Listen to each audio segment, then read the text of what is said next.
gravitasi erat kaitannya dengan ilmu fisika.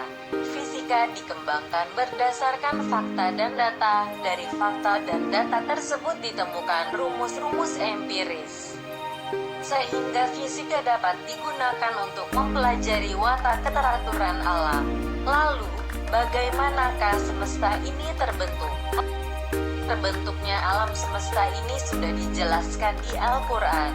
Dalam Al-Quran, Allah Subhanahu wa Ta'ala telah menjelaskan tentang mekanisme awal kejadian alam semesta, proses yang terjadi saat ini, dan mekanisme tentang berakhirnya alam semesta itu.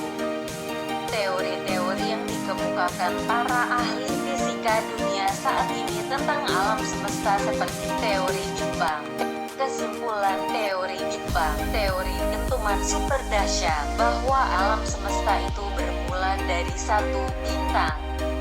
Tahun 2005, teori ilmiah inilah yang telah terbukti dengan teknologi modern dan yang paling diterima para ahli fisika dunia di abad modern.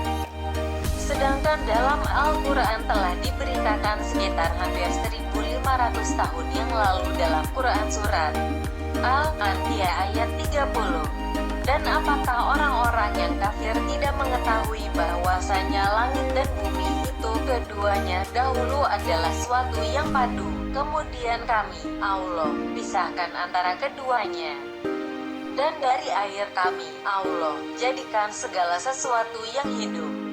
Maka mengapakah mereka tiada juga beriman? Quran Surat Al-Anbiya ayat 30. Setelah alam semesta terbentuk, alam semesta sampai sekarang terus berkembang dan meluas. Alam semesta bergerak meluas.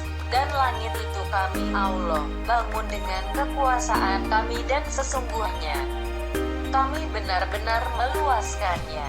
Quran Surat Az-Zariyat ayat 47. Al-Quran menjelaskan tentang pergerakan bintang-bintang di alam semesta, sehubungan dengan alam meluas tersebut.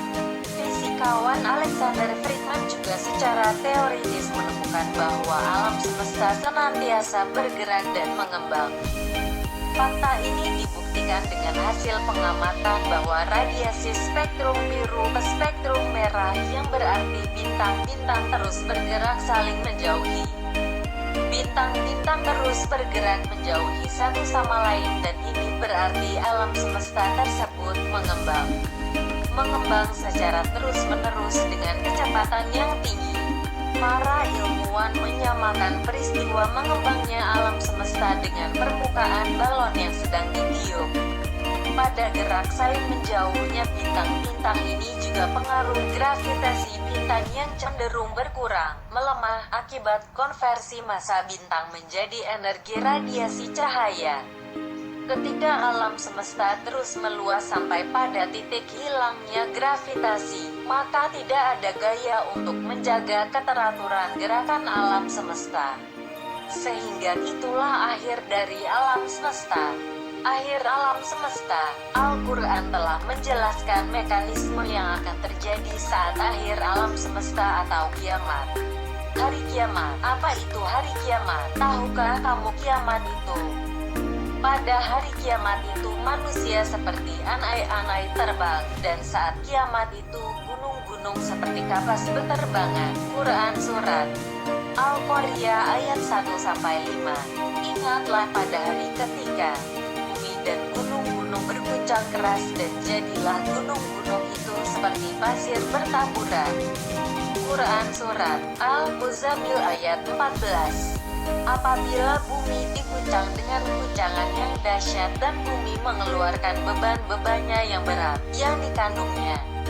Quran Surat Az-Zalzalah ayat 1-2. Gravitasi sangat eksis pada mekanisme keseimbangan alam dalam interaksi tarik-menarik benda-benda alam semesta, langit dan bumi. Saat kiamat, gravitasi tidak ada lagi. Secara matematika fisik, rumus fisika tidak berlaku lagi. Karena jika gravitasi hilang, maka seluruh gaya juga hilang. Artinya tidak ada lagi gaya tarik-menarik antar bintang, planet-planet, dan benda langit lainnya. sehingga tidak ada lagi keteraturan di alam semesta ini. Tidak adanya keteraturan dalam alam semestalah yang dapat menyebabkan terjadinya kiamat. Secara lengkap peristiwa yang terkait dengan peristiwa kiamat sebagai akibat dari kehendak dan kuasa Allah Subhanahu wa Ta'ala mencabut atau menghilangkan gravitasi. Awal penciptaan alam semesta, Big Bang, yang menggambarkan keterkaitan gravitasi waktu dan air. Kemudian alam meluas, yang dibuktikan dengan bintang-bintang bergerak menjauh melalui perekaman pergeseran spektrum biru ke arah spektrum merah karena gravitasi melemah akibat bintang-bintang mengkonversi massa menjadi energi. Gravitasi juga yang membentuk pola garis edar masing-masing benda langit termasuk garis edar bumi, bulan dan matahari untuk waktu-waktu tertentu. Untuk itu kita harus mengambil hikmah di setiap kejadian.